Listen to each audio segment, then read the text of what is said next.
Bei mir selbst war es damals so, dass mir jeder gesagt hat, hier, du kannst nicht beruflich super erfolgreich sein, aber gleichzeitig eine total glückliche Familie haben. Ich habe aber dann einfach im Laufe der Zeit gesagt, okay, es ist mir egal, was ihr alle sagt, ich werde es einfach durchziehen.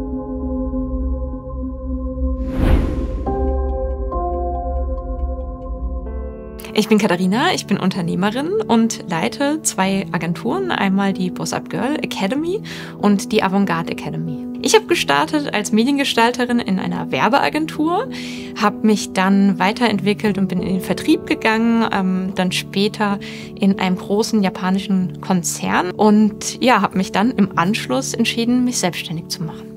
Vor 14 Jahren habe ich dann meinen Mann kennengelernt. Wir hatten vor, eine Familie zu gründen und ich wollte einfach nicht als Teilzeitangestellte dann wieder zurückkehren. Ja, und ich wollte einfach Karriere und Familienglück. Ja, also im Grunde hat das Umfeld relativ zurückhaltend darauf reagiert, indem mir einfach die meisten Menschen davon abgeraten haben, weil sie gesagt haben, dein Job in diesem großen Konzern, der ist doch so super, du verdienst so viel, jetzt brich doch nicht alles ab und geh in die Selbstständigkeit. Ja, also ich war am Anfang tatsächlich schon ein bisschen verunsichert dadurch.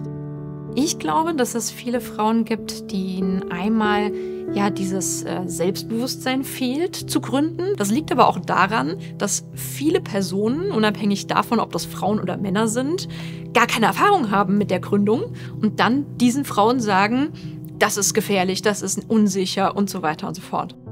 Ich habe aber dann einfach im Laufe der Zeit gesagt, okay, es ist mir egal, was ihr alle sagt, ich werde es einfach durchziehen. Und wenn es nicht funktioniert, kann ich ja immer noch wieder zurück ins Angestelltenverhältnis gehen. Bei der Gründung war es erstmal so, dass die Schwierigkeit darin lag, erstmal herauszufinden, wie gewinne ich Kunden. Und da hatte ich natürlich schon sehr viel Angst auch, dass ich vielleicht keine Kunden gewinnen könnte. Und letzten Endes hat es auch damals bei mir 5 Monate gedauert. Dann gab es aber so einen Durchbruch und ich habe gesagt, okay, jetzt kann ich auch aufgrund dessen, was ich einnehme und wie viele Verträge ich abgeschlossen habe, Vollzeit in die Selbstständigkeit gehen. Also in der Boss Up Girl Academy zeigen wir Frauen, wie sie sich erfolgreich mit einem Online-Business selbstständig machen.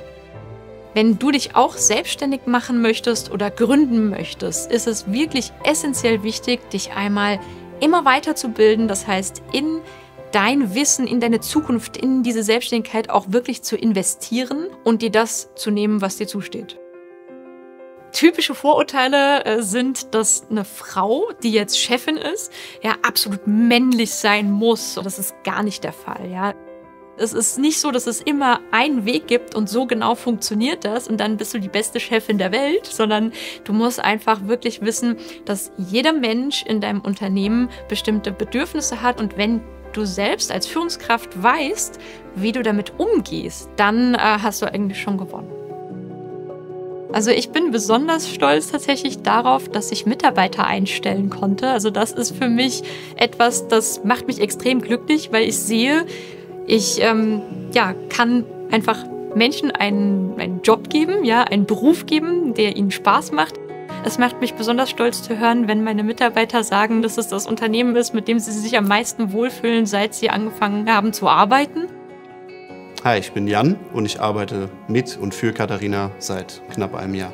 Katharina ist einfach eine super Freundin und Chefin für mich. Katharina ist ein Vorbild für andere Frauen, weil sie ihre Ziele erreicht, weil sie sich das in den Kopf setzt und sagt, es ist möglich. Es ist für alle Frauen möglich. Ich denke, Frauen haben es schwieriger, in die Führungsposition zu kommen, weil die Männer sich alle Mühe geben, sie nicht dorthin zu lassen. Also so Frauen zu zeigen, dass sie frei sein können und von niemandem abhängig sein müssen, das ist so meine absolute Berufung. Das macht mich super glücklich.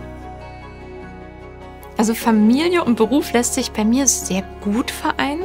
Das liegt daran, dass ich einfach einen Mann habe, der mich extrem unterstützt und der dann einem wirklich auch Dinge abnimmt im Alltag.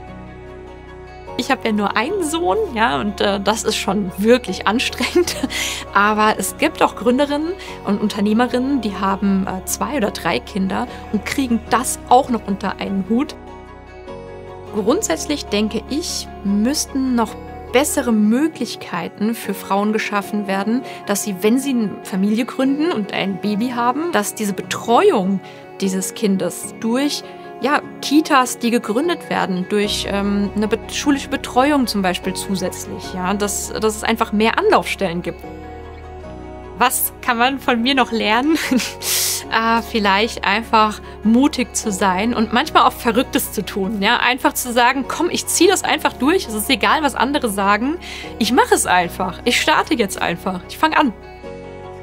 Gesellschaftlich traurig macht mich oft, dass es viel zu viele Menschen da draußen gibt, egal ob Frauen oder Männer, die glauben, es ist wichtig, wie man aussieht, dass man perfektionistisch ist, dass man irgendwelche Operationen vornimmt. Ich finde, es wäre viel, viel wichtiger, den Menschen zu vermitteln, dass es extrem wichtig ist, sein Geld und seine Zeit in Bildung zu investieren und in Freiheit zu investieren.